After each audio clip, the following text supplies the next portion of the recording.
Ahora sí les quiero presentar a los panelistas. Martín Leal, nuestro economista y especialista en gestión financiera, es doctor de finanzas de la UCEMA, tiene un CFA, Certified Financial Advisor, me parece que es, las siglas, es licenciado en Economía de la UBA, consultor financiero especializado en estructuración patrimonial de empresas e individuos, director de CML Asesores, experto PYME, Ministerio de Producción, agente productor bursátil, estructurador de créditos PYME, profesor asociado de UADE Business School. Martín, si puedes saludar para que te reconozcan. Bienvenido, muchas gracias. Silvina Escarímbolo, nuestra abogada laboralista, miembro de la Comisión de Política Social en la UIA y delegada del sector empleador argentino ante la OIT, posee más de 30 años de experiencia acompañando a pymes, brindando asesoramiento preventivo y estratégico en la gestión diaria del personal en cuestiones de relaciones laborales y sindicales. Silvina, bienvenida. Un gusto tenerte. Y por último, Guillermo Pérez, nuestro especialista en impuestos y planificación fiscal, es socio director de GNP Consultores Tributarios, Jurídicos y de Negocios, es former senior partner de Pistrelli y Asociados, director consejero en Sinteplast, profesor titular de impuestos de la UCA, miembro del Consejo Directivo de la Facultad de Ciencias Sociales y Económicas de la UCA, conferencista en seminarios nacionales e internacionales en Argentina y el exterior. Guillermo, bienvenido. Muy bien. Pueden entonces, y ya veo que tenemos varias preguntas, así que voy a empezar a tomarlas de acá. Denme un segundo. Muy bien. Para Silvina, el sindicato de la actividad firmó junto a la Cámara un acuerdo de suspensión por el 223 bis. ¿El acuerdo puede ser en conjunto con más de un trabajador o debe ser uno a uno el acuerdo? Acuérdense que están enmudecidos. Gracias. Si la gremial empresaria, o sea, la Cámara de la empresa, hizo un acuerdo con el sindicato, ya no vamos al acuerdo individual, ya directamente ahí fue un acuerdo colectivo, o sea, que se aplicaría para todos los trabajadores del sector, pero no significa que sea obligatorio. Cada Cámara va a poder decir si se quiere adherir o no se quiere adherir a ese acuerdo entre gremial empresaria y gremial trabajador. Tengo otra para vos, Silvina, y después una para Guille. María José dice, quisiera saber el procedimiento o pasos a seguir para poder acceder a repro, asistencia por la emergencia sanitaria y asignación compensatoria al salario. Bien, para poder acceder a eso, esta semana había que registrarse en AFIP a través de una resolución que fue una de las que hizo operativas, que comenzó a hacer operativas el decreto 332, y lo primero que te pidió entonces el gobierno es registrarte. Y ahora estaremos esperando las próximas resoluciones. Lo que va a estar haciendo AFIP es también dentro de este registro que te pide, lo que después va a hacer AFIP es ir analizando el caso concreto de cada empresa para ver si concede o no concede el beneficio, en cada caso puntual. Muy bien, muchas gracias. De Fernando para Guille, ¿hay algún proyecto que esté avanzando para recuperar o utilizar rápidamente saldos a favor de ingresos brutos en ARBA, ya sea como bonos negociables, garantía de préstamos, etcétera? Acordate que estás enmudecido, Guille. Gracias por recordármelo. Completo una pequeña cosa de Silvina en el sentido de que por ventanilla electrónica la FIP efectivamente es tal cual como dijo Silvina, nos van a comunicar a cada uno de los que nos hemos registrado ahí y tenemos que esperar la respuesta y nadie sabe cómo va a ser. Respecto a lo de ARBA es la más difícil de todas.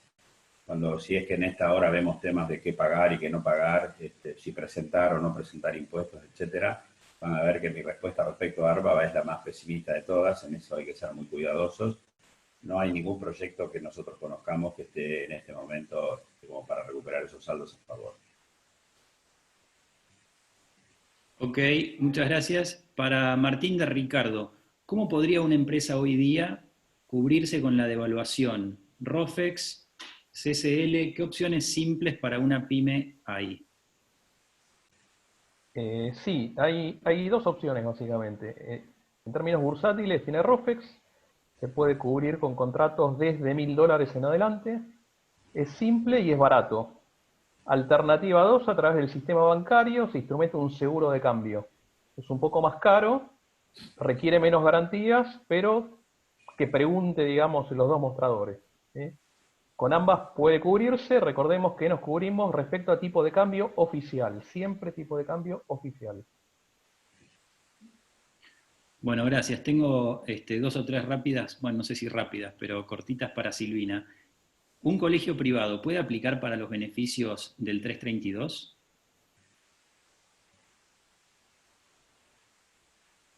Enmudecida.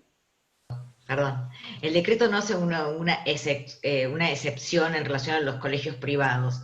Y yo lo que le sugiero a todos los empresarios es que no se limiten, no se excluyan ustedes mismos. Preséntense y que después sea el gobierno el que te diga si estás o no estás abierto a recibir alguno de los beneficios. No te autoexcluyas vos de motus propio. Y en aplicación del 223 bis, ¿pagamos la ART y la obra social el 3% del empleado y el 6% del empleador?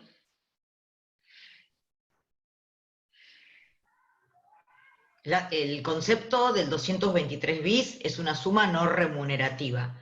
Concretamente, cuáles son los aportes y los porcentajes, desconozco porque no es mi expertise, pero sí que es una suma no remunerativa. Por lo tanto, hay una disminución de lo que se aporta, ¿sí?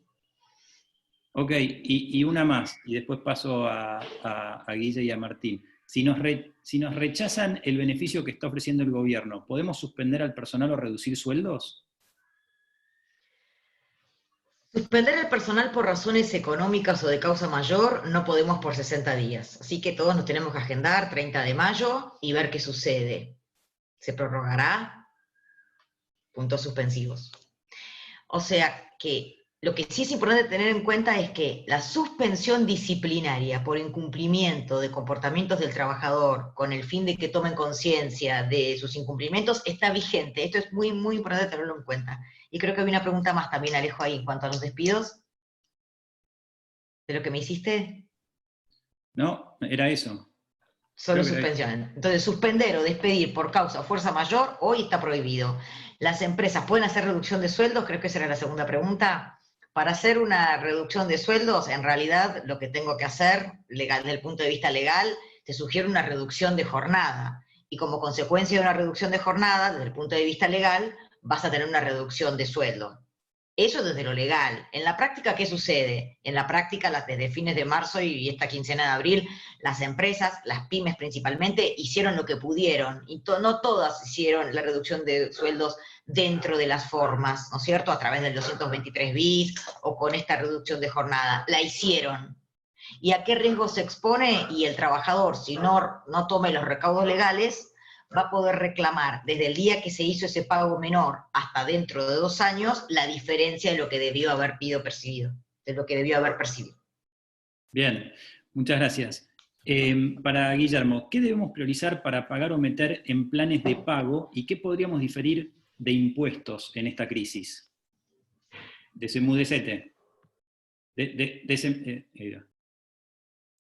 te vi.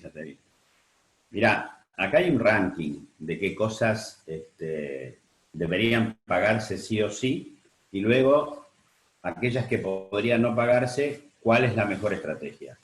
Esto va a durar, no va a ser muy cortito, 2 minutitos nomás. Lo que no se puede dejar de pagar son las retenciones.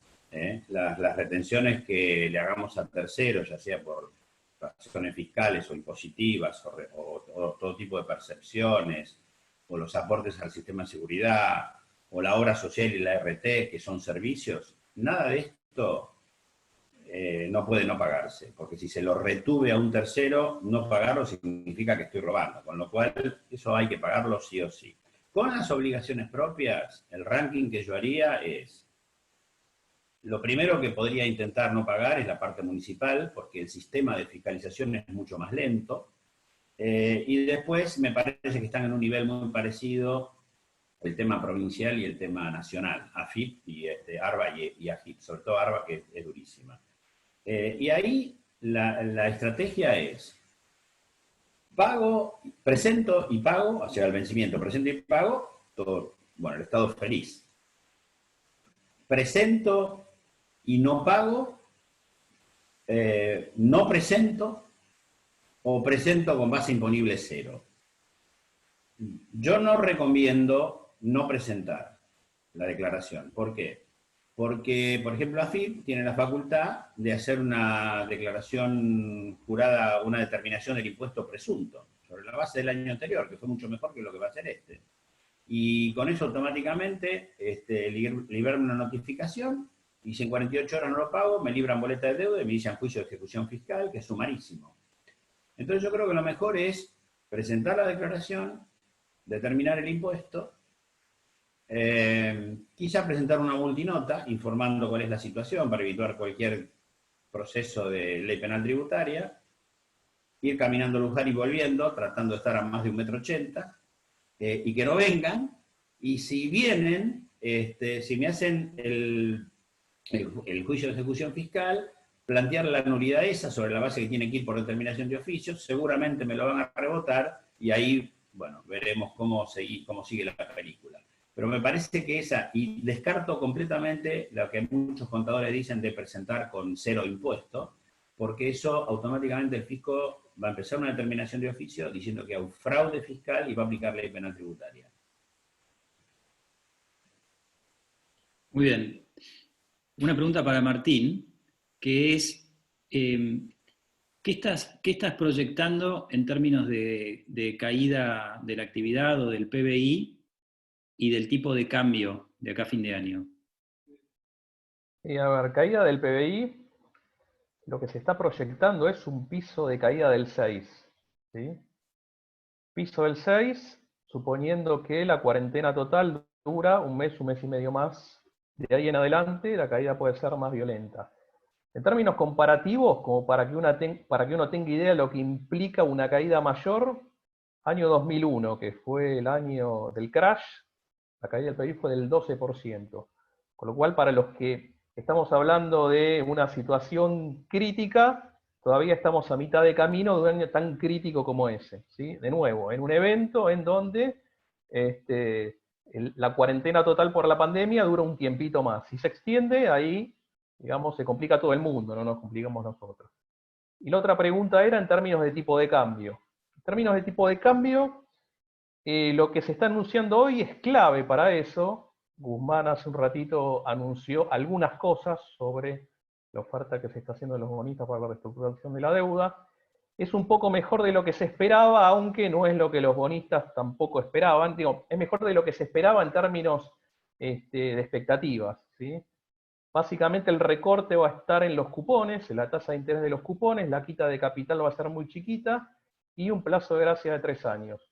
Con lo cual, si Argentina logra cerrar rápido una buena reestructuración, se le abre de nuevo el financiamiento voluntario. ¿Eso qué significa? Que va a poder sostener el tipo de cambio, deslizándolo suavemente como lo viene a hacer ahora, como lo viene haciendo ahora, y no tener, digamos, una situación de escasez de divisas, porque la única vía de ingreso de divisas es el superávit comercial.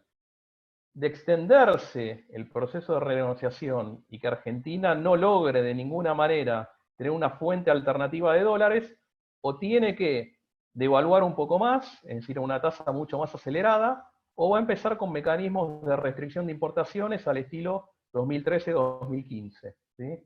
De nuevo, dólares no hay, con lo cual una alternativa es devaluar para que se importe menos y se exporte más, o la otra es restringir por cantidad, evitar que se vayan dólares por vía de importación. Y Martín, simplemente, Sí. ¿qué te dice, sabiendo que es muy complicada la pregunta que te hace, pero digo, ¿qué porcentaje de probabilidad le asignás a que haya una negociación rápida y efectiva y cierre en este tema con la deuda? A ver, algo rápido y efectivo tiene que ser menos de 3 meses. Yo creo que la probabilidad es de un 30-40%, no más de eso. Sobre todo porque Argentina no tiene las cartas ganadoras. Argentina, si extiende mucho eso, si extiende mucho el proceso, se expone a que los bonos sigan cayendo, que haya un cambio de tenedores. Es decir, hoy estamos negociando con fondos de inversión, entre comillas, institucionales. Si los bonos siguen cayendo, los compradores de esos bonos van a ser fondos buitres, con lo cual el año que viene, si nos tenemos que volver a sentar, nos tenemos que sentar con otra gente con la que es mucho más difícil negociar. Muchas gracias. De Fernando para Silvina. Tenemos 3 empresas que gestionamos y ya inscribimos las mismas en el programa de asistencia de emergencia al trabajo y a la producción. En algunas de ellas ya obtuvimos el beneficio de la prórroga del vencimiento de pago de las contribuciones patronales. Pero queremos saber cuándo y cómo continuar el proceso para obtener los beneficios de asignación compensatoria al salario no remunerativo y repro en empresas de más de 100 empleados.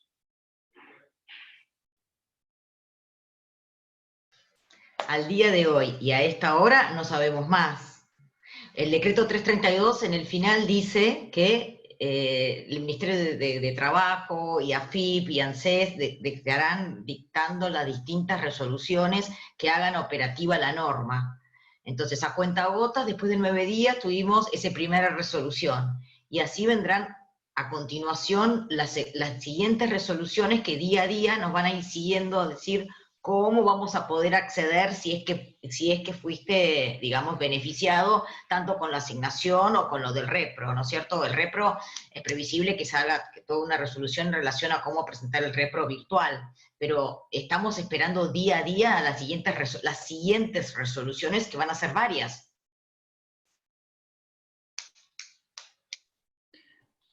Para Guillermo, ¿qué pensás del nuevo impuesto a la riqueza en términos de características y constitucionalidad? Sacate el micrófono.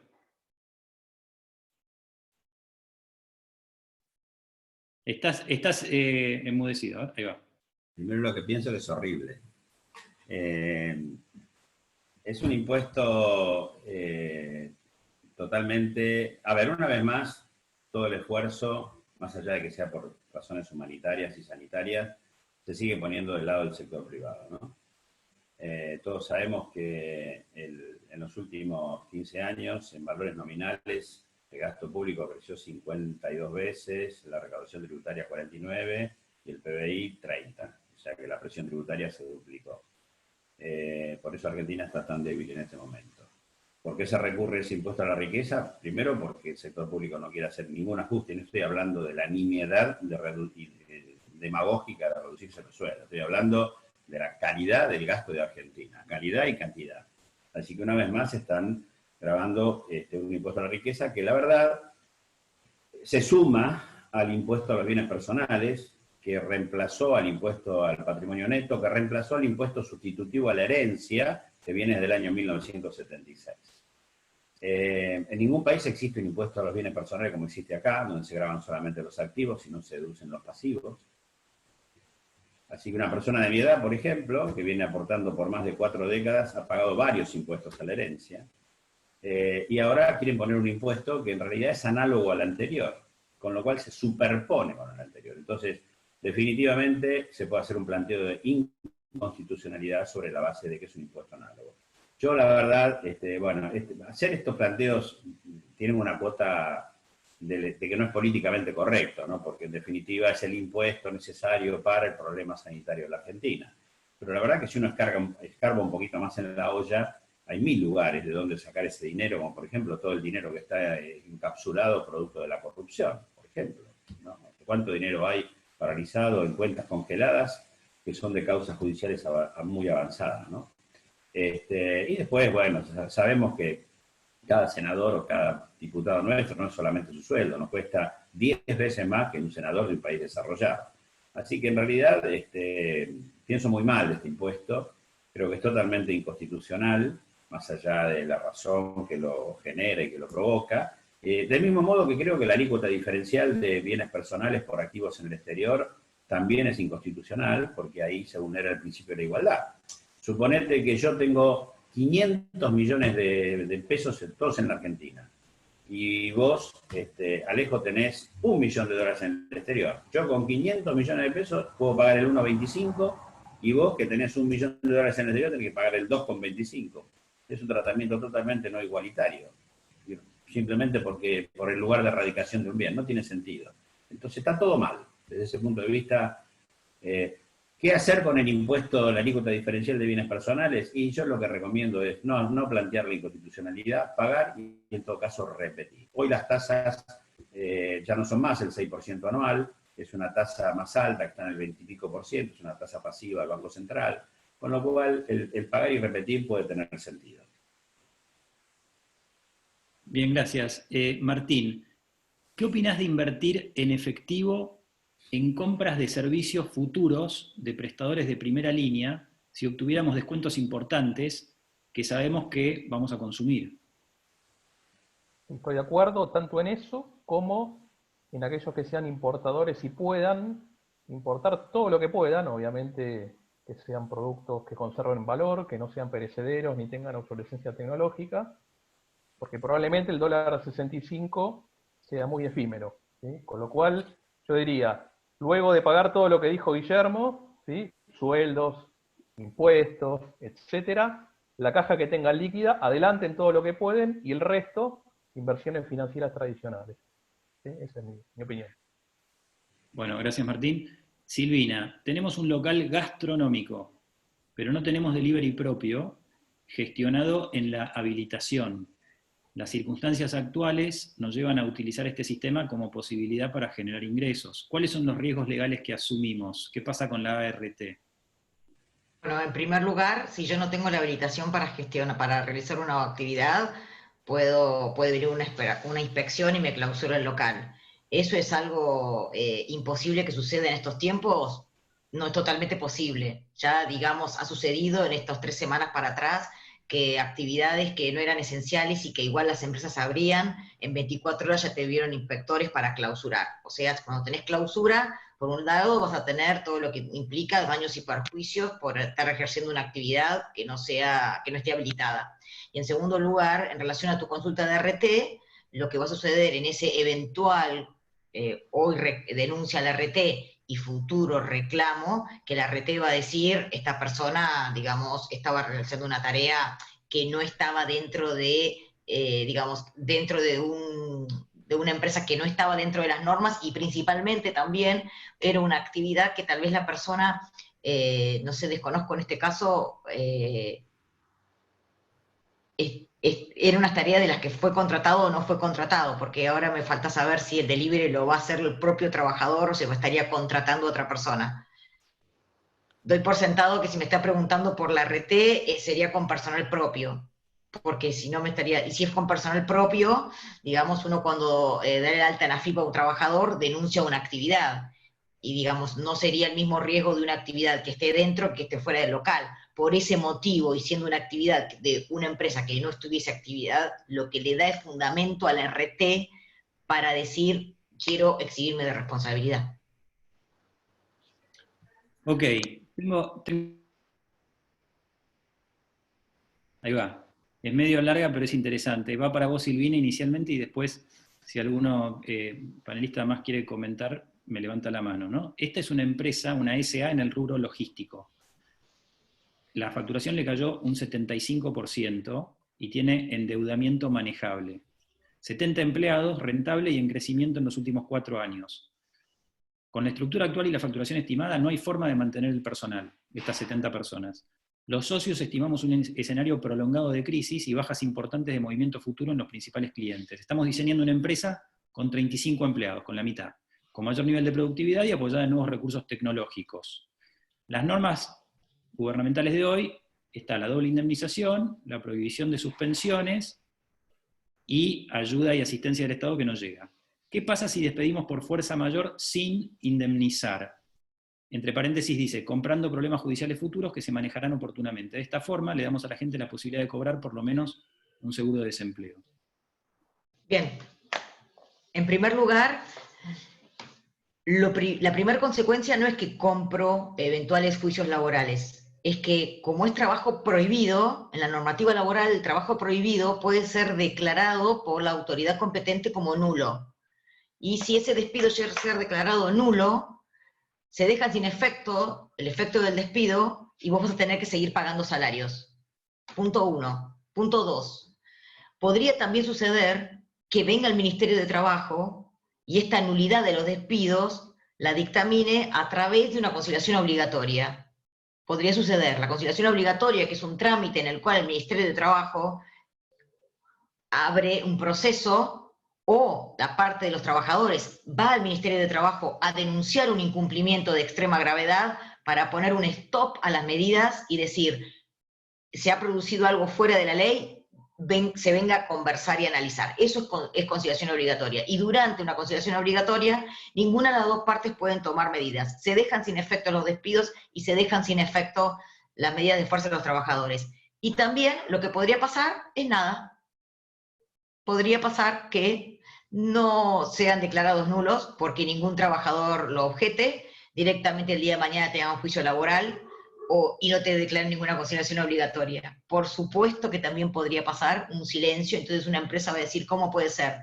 Yo despedí de esa manera y a las 48 horas tuve una conciliación obligatoria y la otra empresa, mira qué pasó. Y podría pasar, porque en realidad quien tiene la facultad para demandar que esto es prohibido es el trabajador o la autoridad administrativa, o sea, su Secretaría de Trabajo de esa localidad. Y cada uno tendrá su criterio. Está esto, pero en principio entonces, hoy despedir es prohibido, y prohibir en materia laboral hace que eso pueda ser declarado nulo, retrotrayéndose los efectos, manteniéndose la relación vigente. Ok, muchas gracias. Para Guillermo, ¿cómo ves la posibilidad de una moratoria general amplia? Yo la veo. De hecho, era uno de los puntos que tenía pensado que valía la pena tratar acá. Ustedes saben que hay una moratoria hoy en vigor, que han prorrogado su vencimiento al 30 de junio.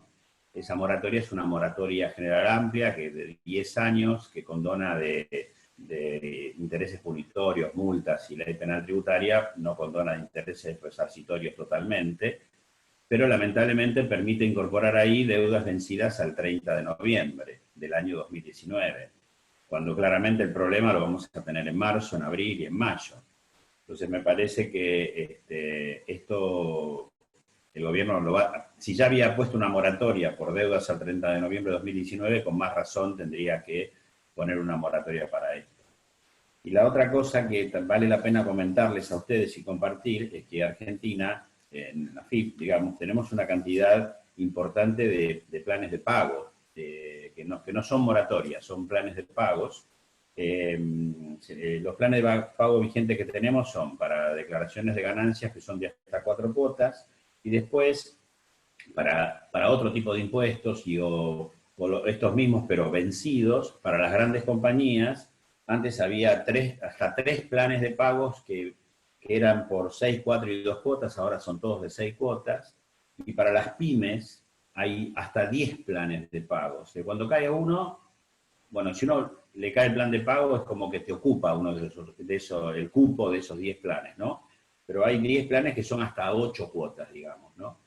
Todo eso, digamos, va a estar en total. A ver, las administraciones de ustedes tienen que empezar a conocer profundamente esos temas, porque es lo que se viene. Es decir, la única manera de hacer caja que tenemos acá es aprovechando todas las herramientas disponibles. Y después de los salarios, lo más grande son los impuestos.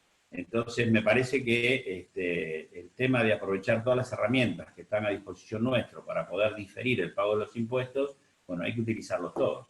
Del mismo modo, y aprovecho, las operaciones del año que viene van a dar rentabilidades mucho más bajas que las del año pasado. Bueno, no se queden dormidos, hagan una proyección fiscal para el año que viene y hagan el pedido de exención o reducción de anticipos de ganancias del año que viene, y lo mismo de pedido de exhibición de retenciones por parte de los clientes, porque ustedes venden y ustedes sus clientes les retienen.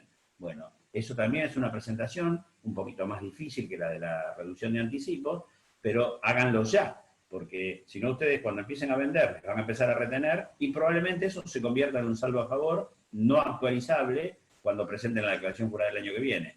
Si ustedes piden hoy la exhibición del pago de anticipos o la exhibición de la retención por parte de los clientes del impuesto a las ganancias o impuesto a las ganancias sobre importaciones, eso es cash que ustedes van a tener en sus empresas para poder afrontar lo que más importa afrontar, que es la estructura de personal. Porque lo más difícil de reconstituir en una empresa es la estructura de personal. Si uno tiene la estructura de personal, después la venta va a venir. Eso olvídense, seguro que va a ser así. Muy bien, muchas gracias. Para Martín, voy a darte dos preguntas juntas que me llegaron por separado. La primera es, ¿hasta qué tasa pagarías por un crédito? Y la segunda es, ¿mantengo efectivo suscripto en fondos comunes de inversión? Bueno, arranco por la segunda, ¿sí? Mi recomendación es, todo el dinero que tengan suscrito en fondos comunes de inversión, que sean fondos comunes de inversión de liquidez, ¿sí? Es decir, money market, que adentro tengan no más que plazos fijos y caución. Digo esto ¿por qué? Porque hay algunos fondos que adentro tienen algo de bonos, algo de letras, tienen mucha volatilidad, hoy en día son explosivos, con lo cual chequeen bien más allá del nombre comercial que hay adentro de cada fondo, ¿sí? Con lo cual, para administración de liquidez de 24, 48 horas, una semana, está muy bien. Esa es una, digamos, alternativa superadora a un plazo fijo tradicional en donde se tienen que quedar congelados 30 días, ¿sí? Entonces, esa pregunta, sí. A la pregunta de hasta qué tasa pagaría, yo esa pregunta la reformularía de la manera siguiente. ¿Cómo ves tu negocio para el resto del año? Porque uno puede ver tentadora una tasa de interés real negativa, al 24 o a lo que fuera, pero si después me endeudo y esa plata después la tengo que pagar y mi negocio no levanta, con lo cual es tentador, pero eviten sobreendeudarse, ¿sí? Hoy sacó una línea, esto lo digo para quienes estén en la industria de la sanidad o sean proveedores de sanidad, sacó garantizar una línea al 12%, hasta 30 millones de pesos, ¿sí? Después tenemos la línea del vice al 19%, que son superadoras de las líneas bancarias, digamos, de emergencia que están al 24%. Con lo cual, vayan viendo quién les da mejor tasa, cuáles son los requerimientos, en algunos casos les van a pedir avales CGR, en otros no, pero de nuevo, primero hagan una planificación de su negocio. Vean si tiene sentido tomar ese préstamo, si tienen fe en su negocio, tómenlo, ¿sí? Pero de nuevo, primero pensar, después endeudarse. Ok. Tengo algunas para vos, Silvina. Una dice, ¿cómo se instrumentan los acuerdos para suspensiones del 223 bis con personal fuera de convenio, con la problemática de la cuarentena y la imposibilidad de obtener las firmas de los empleados? Los acuerdos se tienen que realizar de manera virtual. Hay que presentarse en mesadentradas@trabajo.gov.ar. Ahí hay una posibilidad de hacer trámites a distancias y uno de esos trámites a distancias es el de conseguir la homologación de un acuerdo individual. Me voy a adelantar a decir algo más, porque algunos se va a encontrar con esta dificultad que algunas jurisdicciones de su Secretaría de Trabajo le van a poner un freno previo, que es que antes de homologar, el trabajador tiene que venir con patrocinio letrado. Hoy por hoy se está analizando en cada jurisdicción de su Secretaría de Trabajo cómo es que van a instrumentar esta ratificación del acuerdo, tanto por el trabajador como por un requisito legal obligatorio de toda la vida, que el trabajador vaya con patrocinio letrado. Hay algunas jurisdicciones que no lo piden y otras que sí. Por eso, porque depende del criterio de cada una de las jurisdicciones de la Secretaría de Trabajo. Ok. Y tengo otra que dice, en nuestra empresa que es constructora con más de 170 empleados, y por el ciclo típico de la construcción vamos hacia un valle de la actividad hacia agosto, independiente del tema COVID. Siento que voy a reducir personal obrero a medida que vayan acabando mis obras actuales. ¿Podremos entrar ahora al repro para aprovechar los beneficios del 332?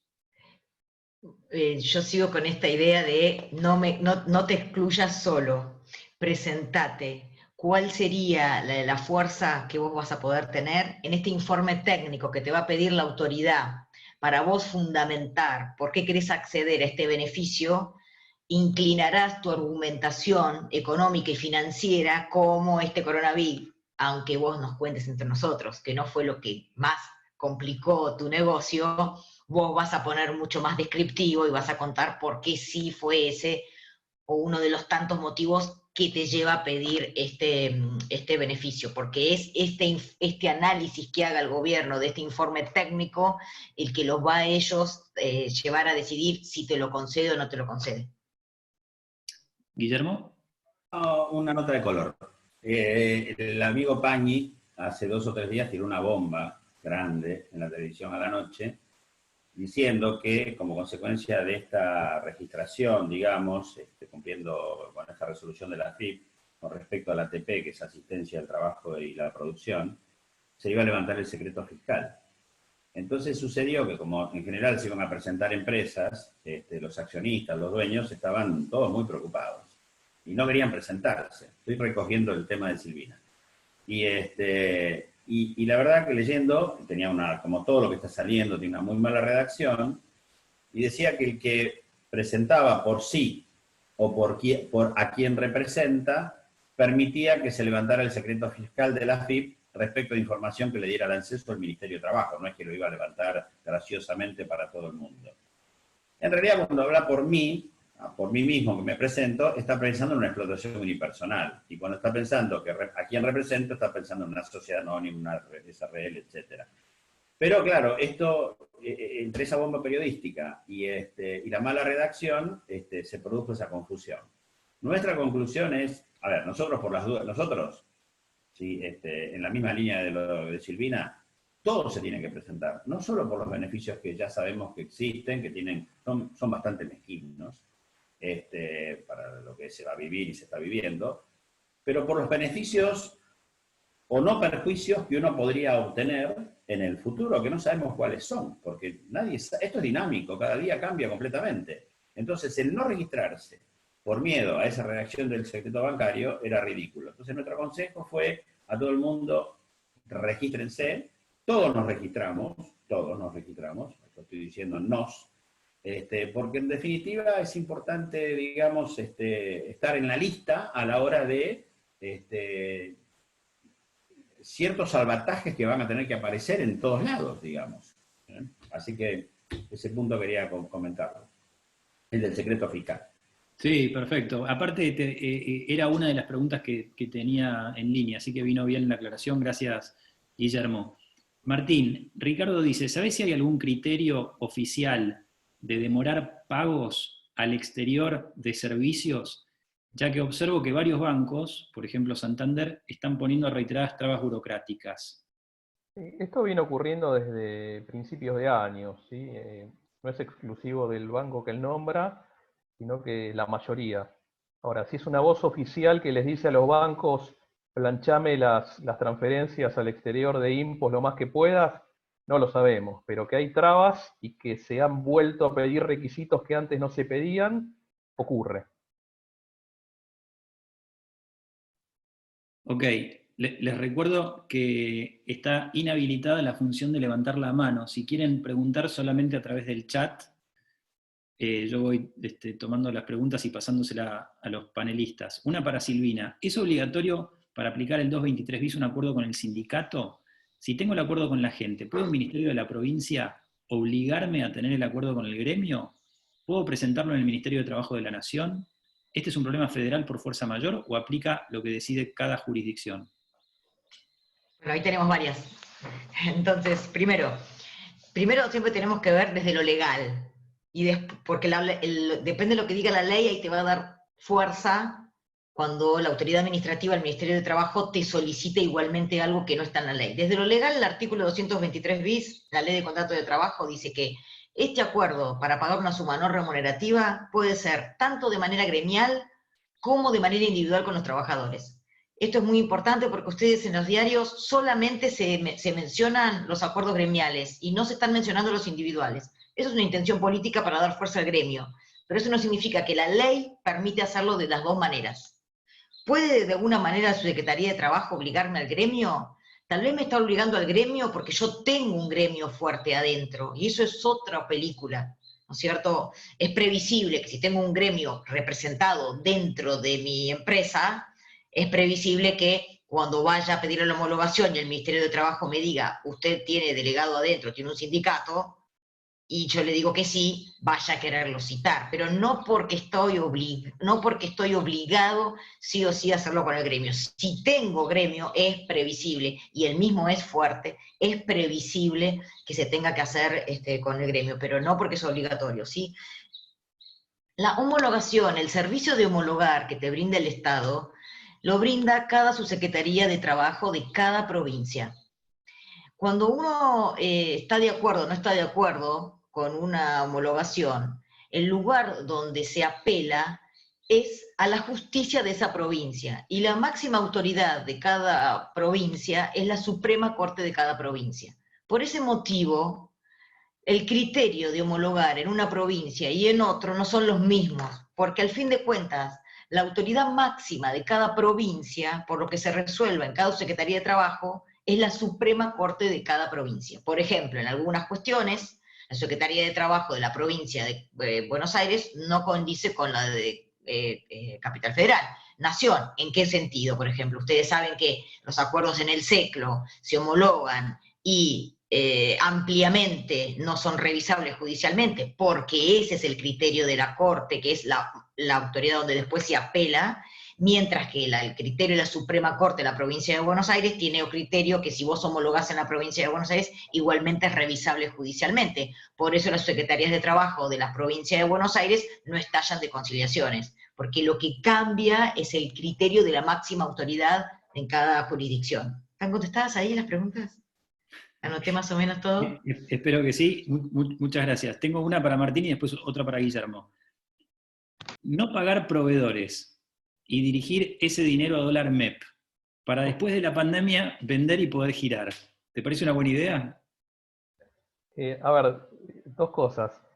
El dólar MEP en los últimos días subió 15% y cayó un 10%, con lo cual es una montaña rusa. De hecho, se están esperando medidas del BCRA que esperemos no sean demasiado duras en términos regulatorios, que van a intentar al menos anestesiar al MEP por un tiempo. No sabemos si lo logrará, y si lo logra será por algunas semanas nada más.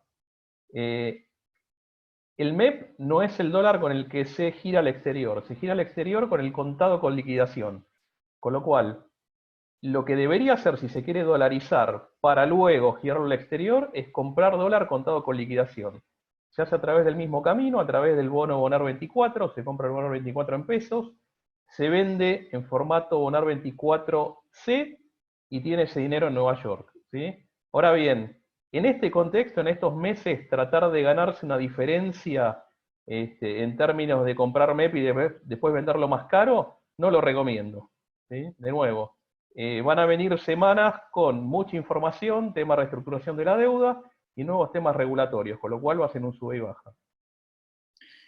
Muchas gracias. Para Guillermo, ¿cómo impacta tributariamente un escenario de alta inflación y devaluación? Bueno, me viene barro esa pregunta porque, a ver, yo sujeto a lo que Martín diga, yo tengo un escenario económico en mi cabeza de que hay una expansión monetaria enorme, más allá de que hay una restricción de la oferta muy grande, que eso puede restringir en parte el impacto inflacionario, pero el impacto inflacionario va a ser muy grande. Yo creo que vamos a vivir con tasas de inflación entre el 5 y 10% mensual en los próximos meses. Esto va a traccionar al dólar oficial y como muy bien dijo Martín antes, claramente un gap del 50-60% entre el dólar MEP y el dólar oficial es algo insostenible. Entonces, esto va a suceder que hay muchas empresas, por ejemplo, que hoy están muy posicionadas en dólar, por eso se fue tan alto el dólar MEP, y después a fin de mes suelen venderlos para poder pagar los sueldos. Así que coincido que va a haber volatilidad sobre el dólar MEP y pienso que baja a fin de mes y vuelve a subir en la medida que tengan caja las empresas en un contexto nuevo y diferente que es el de no vender. Y este tema del dólar MEP genera diferencias de cambio, y genera diferencias de cambio para los individuos y para las empresas. Entonces yo, por ejemplo, tengo dólares y los quiero vender para pagar los sueldos y los había comprado antes. Al venderlo por dólar MEP voy a hacer una diferencia seguramente entre el costo de compra de esos dólares cuando los compré a un dólar mucho más barato, ya sea por dólar MEP o por dólar oficial, según la época, y esa diferencia de cambio en cabeza de la persona física va a estar exenta y el gasto no va a ser deducible porque está vinculado a una renta exenta. Ahora, ¿cómo es en la sociedad? Si quien lo hace si quien lo hizo es una sociedad, esa ganancia por diferencia de cambio que pudiera tener va a estar grabada al 30%, pero la pérdida que pudiera llegar a tener por diferencia de cambio va a ser un quebranto específico. No lo va a poder deducir contra las otras ganancias que pueda tener. Así que es un tema, digamos, que va a existir, este tema de las diferencias de cambio por transacciones dólar MEP o contado con liquidación, y va a tener un impacto muy fuerte, y a la hora de hacerle el negocio hay que pensar. Y respecto al tema de la pregunta anterior de si dejaría de pagarle a mis proveedores para hacer una operación, en definitiva una especulación financiera, sería, miren, yo tengo muchos años de experiencia en esto, y creo que la cadena de valor es muy importante, pero no solamente la cadena de valor de los clientes. Nosotros muchas veces vivimos gracias a la cadena de valor de nuestros proveedores. Entonces yo creo que, así como la estructura salarial forma parte de mi cadena de valor de proveedores, y probablemente lo más importante de una empresa, los proveedores también, y son tan importantes como los clientes. Así que yo no arriesgaría las cadenas de valor por una transacción, digamos, financiera. Sí, por supuesto, van a existir estas, porque, por ejemplo, el impuesto a los bienes personales es muy caro, ¿ok? La tasa, la doble alícuota, 2,25. Pero lo estoy pagando sobre mis activos al 31 de diciembre de 2019 con un tipo de cambio de 57. Y si yo salgo a vender esos dólares por dólar MEP, que me dan 105, 110, en el anticipo me está costando 40, 50, 60% menos, o 70% menos. Con lo cual, estas operaciones van a estar a la orden del día. Y rescato lo que dijo Martín, de que un gap tan grande entre el dólar MEP y el dólar oficial puede generar alguna norma que desaliente estas operaciones. Por ejemplo, que extienda mucho más el tiempo que yo me puedo sacar un bonar 24 de encima. Y entonces a lo mejor no me atrevo a hacer un dólar MEP, qué sé yo. ¿Se entiende? Sí, perfecto, genial. Muchas gracias. Un par para vos, Silvina. Mi domicilio legal es Olivos, pero mis actividades están en Cava y domicilio fiscal en Cava. ¿Para el 223 bis lo debo tramitar en Olivos o en Cava? Podrías hacerlo en cualquiera de los... podrías hacerlo en cualquiera de los dos, digamos. Ahí te doy un guiño. Habría un comentario de que en Olivos no te estaría solicitando el patrocinio letrado del trabajador. Si quieres arrancar, comenzaría por ahí. A diferencia que lo que es el trámite en Cava, todavía no se sabe si te lo van a pedir o no. Te dejan presentarlo, pero todavía están viendo si van a pedir ese requisito legal o no. Porque si llegaran a homologar y no haber pedido ese requisito legal, la justicia el año que viene podría observar si fuesen nulos o no. Por eso es tan importante el tema de este requisito del patrocinio legal, y uno a veces no se puede quedar simplemente relajado porque me homologó la autoridad administrativa. Quiere decir que si vos tenés en tu jurisdicción de cualquier lugar del país y te piden patrocinio letrado, aunque pueda ser tal vez un costo más, no dejes de hacerlo, porque te va a dar a vos como empresa más seguridad jurídica para el día de mañana salir a defender que cumpliste con todos los requisitos legales. Muy bien, otra. ¿Se puede aplicar el 223 bis sin haber conseguido aún la homologación, pero sí habiendo presentado por la mesa virtual del Ministerio? En los hechos, las empresas con sus trabajadores hacen su reducción. Lo que me da o no me da la homologación es seguridad jurídica de que la persona, esta suma no remunerativa que abono, la homologación, digamos así, no le va a permitir al trabajador hacer el reclamo por la diferencia. Y me hago una salvedad, no es que no le va a permitir, te va a dar a vos seguridad jurídica de que estás actuando dentro de la ley, porque si no consigo la homologación, está vigente el principio de renunciabilidad de la ley de contrato de trabajo, que dice que el trabajador, por más que preste consentimiento a renunciar a su salario, está el principio de renunciabilidad. Por lo tanto, desde que yo comienzo a pagar una suma menor a su salario, el trabajador tendrá siempre 2 años para adelante de prescripción para reclamarme por la diferencia. Eso es lo que me da o no me da la homologación. Y yo cuando actúo hoy tengo que tomar medidas, no solamente por hoy, sino también pensando en cuando esta situación extraordinaria pase y vos sigas teniendo una empresa, porque no vaya a ser que vos, tu empresa, atravieses la tormenta de coronavirus vivo y fuerte y te encuentres el año que viene con una gran litigiosidad laboral. Entonces, ocuparme de la salud de la empresa es, mientras pueda, también ocuparme de hoy y de las formas legales que pueda, también pensando en el post-coronavirus. Para Guillermo, recuerdo que en la crisis del 2001 algunas empresas pudieron hacer uso de la figura del estado de necesidad con la AFIP para cuando no se pagan las retenciones y o cargas sociales de las mismas. ¿Esto se puede aplicar ahora y evitar el riesgo penal tributario? Mira, seguramente y volviendo a algo que dijo Silvina mucho antes respecto a la parte laboral de que podía no pasar nada frente a ese señor que preguntó si despedía. Yo creo que muchas cosas van a pasar claramente. Esto va a ser muy dinámico y van a pasar muchas cosas de acá a fin de mayo. Muchas.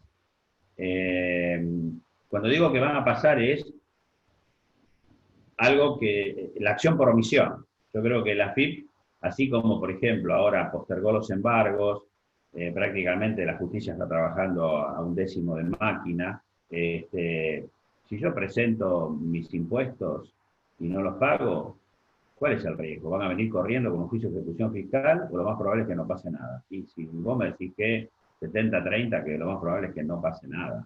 ¿Por qué? Porque van a estar superados, porque la AFIP está trabajando a 1/4 de máquina, pero la justicia está trabajando a 1/10 de máquina, no tienen capacidad de respuesta. Si yo dejo pagar los impuestos municipales, ¿qué me van a empezar a alargar cientos de miles de juicios de ejecución fiscal? No va a pasar eso.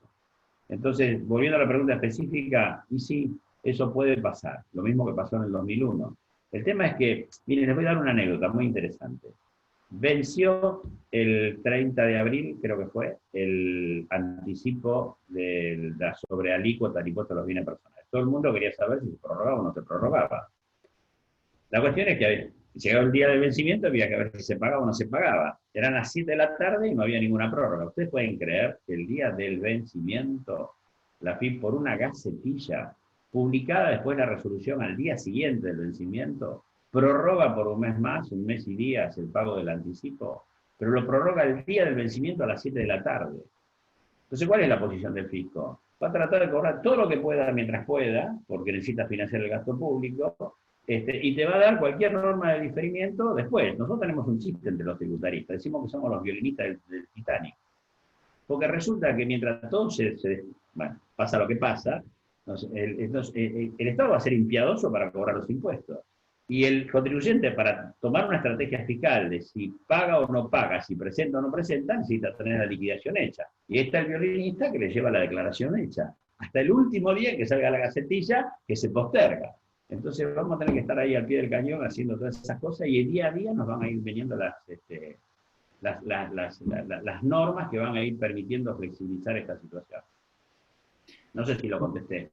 Ok, está perfecto. Estoy en recta final, a ver si podemos despejar algunas preguntas más, entonces agradezco las respuestas lo más breves posibles. Martín, dos preguntas para vos. Una es si ves alguna posibilidad de que se emitan monedas alternativas, y la otra es, ¿cuáles sectores ves reactivándose primero? Sí, en términos de las cuasimonedas, lo más probable es que aparezcan cuasimonedas provinciales, ¿sí? Córdoba intentó una especie de cuasimoneda que es un híbrido entre un bono y una cuasimoneda. Lo más probable es que el resto de las provincias, si el Tesoro no los asiste, empiecen a emitir cuasimonedas. Lo que veo más lejano es que haya una cuasimoneda federal, lo que en su momento fue el LECOP, por el hecho de que hoy no hay ningún impedimento a emitir pesos, que sí lo había en épocas de convertibilidad. ¿Sí? Hoy, digamos, el Banco Central puede ordenar emitir lo que sea para financiar el gasto público. Y la segunda pregunta era, Alejo, ¿cuáles sectores veo rápidamente dinamizados? Lo que rápidamente se va a dinamizar, digamos, va a ser necesidades básicas, ¿sí? Es decir, todo lo que el revés, por la negativa, todo lo que va a tardar muchísimo en recuperarse es consumo discrecional. Automotriz, construcción, línea blanca, todo lo no discrecional va a ser lo primero que repunte. Ok. Silvina, en cuanto a lo que acordó la UOM, la reducción al 30% del salario para los trabajadores que no pueden regresar a su trabajo. Si no trabajaron 15 días de abril, ¿se puede tomar proporcionalmente esa reducción para la liquidación mensual? Te lo voy a contestar tal vez de otra manera, espero poder contestar a esa persona. En materia laboral no se puede compensar. Quiere decir que si yo hice un acuerdo hoy con la UOCRA, digamos, y la Cámara Gremial en relación a salarios hacia adelante, digamos que van a impactar hacia adelante, no lo voy a poder compensar con el periodo para atrás, salvo que expresamente ese acuerdo que se hizo entre la Cámara Empresaria y el sindicato específicamente lo digan. este acuerdo también se podrá aplicar para la última quincena, o sea, primera quincena de abril, por ejemplo. Si no lo dijera, yo como empleador no tendría derecho a compensarlo para atrás, y el acuerdo sería para impacto para adelante. Otra para vos. Entendemos estar dentro de las excepciones de acuerdo al punto 17 del artículo 6 del primer decreto. Servicios esenciales de agua, por proveer y dar servicios en bombas de agua. No obstante, no tenemos seguridad en estar operativos y no existe lugar alguno para tramitar un permiso. Al mismo tiempo tenemos los permisos únicos de circulación. ¿Qué seguridad podemos encontrar para tener una apertura segura de nuestros locales comerciales? En realidad puede ser una pregunta compartida, porque tiene que ver con habilitación. Escapa el tema laboral, el tema de estar o no estar esencial. Y la verdad que es un tema que hay que analizar con mucha sensibilidad. No es un tema menor abrir o no abrir. Y voy a decirlo ahora, llevarlo desde el punto de vista laboral. Más allá de, como mencionaba anteriormente por otra pregunta, porque si tal vez no soy esencial o estoy border ahí en el límite, puede venir una inspección y me cierra como ocurre, sino porque si soy una empresa que estoy en un híbrido, porque la ley en una situación de emergencia extraordinaria como esta no todo lo va a aclarar, y yo abro las puertas y obligo a trabajar a los trabajadores, el hecho de haber expuesto a los trabajadores a una situación que tal vez del día de mañana se declare que no era esencial, podría yo estar asumiendo como empresario una actividad, una responsabilidad aún mayor que la laboral. Y me estoy refiriendo tal vez a una responsabilidad, tal vez, ¿por qué no?, daños y perjuicios penal, ¿sí? Porque estoy exponiendo yo, que por ley de contrato de trabajo, tengo el deber como empleador de brindar seguridad a los trabajadores, artículo 75 de la ley de contrato de trabajo, los estoy exponiendo, contrariamente a un DNU, a realizar tareas en una situación de una actividad no esencial. Entiendo que la pregunta es de una zona gris, pero quiero que se tomemos conciencia como de que esto no es una cuestión de abrir o no abrir y que vengan o que no vengan, sino que solamente yo, el capitán del barco, podría estar expuesto a una responsabilidad aún mayor que la laboral. Miren, lamentablemente son las 7 y estoy comprometido con la puntualidad y me quedan preguntas abiertas, pero quiero reiterar que vamos a tratar de responder las preguntas que no pudimos responder offline en el próximo día, 2 días.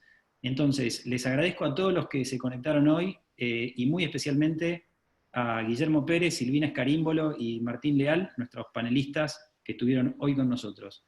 Que sigan muy bien, que mantengan su salud, tanto de ustedes como de sus seres queridos, y nos vemos en la próxima. Estamos haciendo esto martes y jueves, cambiamos de todos los días a martes y jueves, así que martes que viene los espero de 18 a 19. Muchas gracias a los tres, que estén muy bien y buenas noches. Gracias. Gracias, Alejo. Gracias, Martín, Guillermo. Gracias a todos. Gracias a todos.